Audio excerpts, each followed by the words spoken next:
And so these things are happening, and then we had a prayer meeting at the church I was going to, and just before we broke up into our little prayer groups, a woman came in who had been watching a TV show called PTL with Jim Bakker. Praise the Lord. This is decades ago. Right.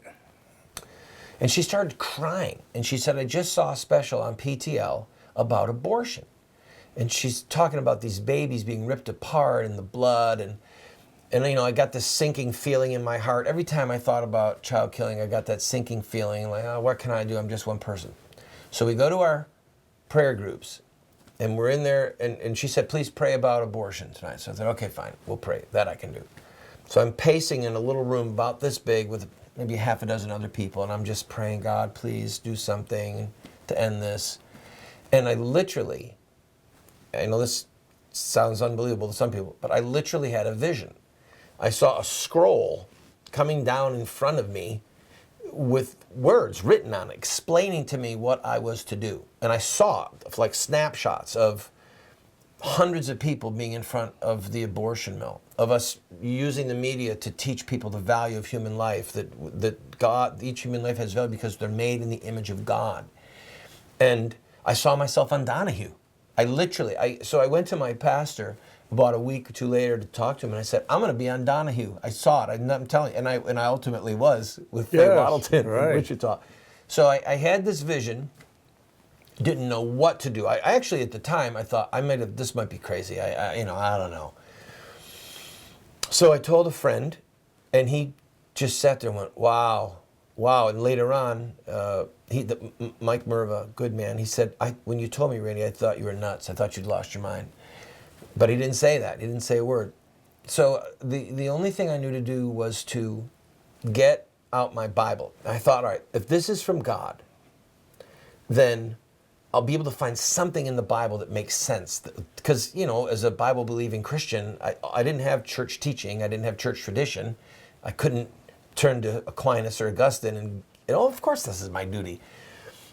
So I got my Bible and just started frantically reading, I've got to be able to find something here. And I stumbled on this concept of innocent blood and found passages that spoke about child sacrifice happening in Judah and the wicked kings like Manasseh who were killing their babies. And it says he filled Jerusalem with innocent blood and the Lord would not forgive. And then in Psalms, the one Psalm where it says they sacrificed their sons and daughters to demons and shed innocent blood, the blood of their sons and daughters, and the land was polluted with the blood. So I was like, this really could be God that spoke to me. God hates the shedding of innocent blood. That Psalm, there are 6 things the Lord hates, yea, 7 that are an abomination to him, hands that shed innocent blood. So I felt such relief. Like, maybe this really was from God. And pondering all these things in my heart, and then I finally went to my pastor and told him, I've had this vision, I've been studying the scriptures, I think that this is really God. And he had the wisdom to ask me a very simple question. He said, well, all right, what are you going to do? Where are you going to start? And because I'm telling him, we're going to be all over the country, we're going to be in front of abortion mills, and I'm carrying on and on, because I've seen this vision. And he said, well, where are you going to start? And I, being quick on my feet, I said, I hadn't even thought about it. I said, right here in Binghamton. So I went to the abortion mill by myself. I just stood there. I didn't know what to do. Had never heard of you. Had never seen a single piece of pro-life literature. And except for Keith Green wrote that abortion track years ago, or Melody Green. It might have been Melody who wrote it.